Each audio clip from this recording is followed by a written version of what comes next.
Arsenal and Spurs are actually consistently overachieving. Wayne Rooney bemoaned the inconsistency of the teams challenging for fourth after Arsenal's collapse at Crystal Palace. But that's just what it means to be a team challenging for fourth. Spurs and Arsenal are both doing pretty well, really. Sorry if that's boring. It's almost like no one wants that fourth place. I think that's the inconsistency of the teams below Manchester City and Liverpool. Now, Wayne Rooney's appearance on Monday Night Football was a good one. He was thoughtful, erudite and interesting.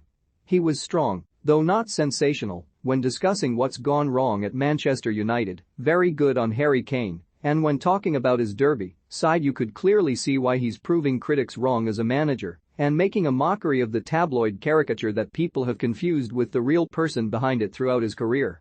However, he did descend into weird bollocks for about 4 seconds, so obviously that's the bit we want to focus on. He, along with Jamie Carragher, was frustrated and annoyed by the inconsistency of the teams currently chasing fourth spot in the league after what was an admittedly quite startlingly, nightmarishly bad Arsenal performance in which not one player or the manager put in better than a 4/10 performance. But the criticism of those teams chasing fourth felt wide of the mark. Obviously no one wants that fourth place as a gag, but it's just not a particularly fair one. Yes, Spurs and Arsenal, and Manchester United and West Ham, are less consistent winning machines than Liverpool or Manchester City. That is very much the concept of a league. The very best teams challenge for the title, while those challenging for fourth are less good, and those battling relegation actually quite bad. That is how this works. That doesn't itself absolve teams of criticism, of course. There is a valid argument that the inconsistency of Manchester United in particular is unacceptable when set against the resources available and their pre-season ambitions. Easy to forget now, but when the season began the top four was seen to be set in stone. There was even some talk that this year there could be a genuine four-way fight for the title. And even if there were to be an interloper breaking up that top four, Leicester seemed the better bet rather than teams who limped to 7th and 8th last season. A quick glance at our pre-season predictions tells you as much. Now it's always painful to do this because there are always some absolute horrors in there. Lukaku player of the season. A rejuvenated Dele Alli, but 6 out of 8 of us went for the obvious top four.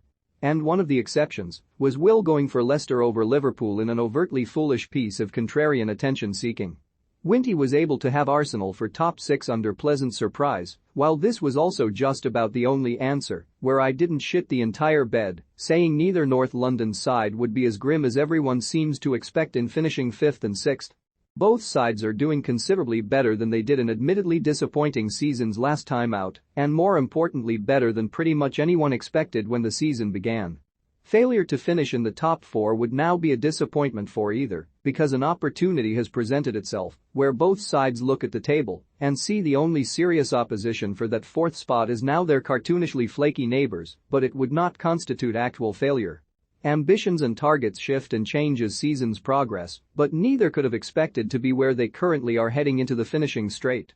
Also, and this feels important, neither Spurs nor Arsenal are actually really inconsistent at all right now anyway, are they?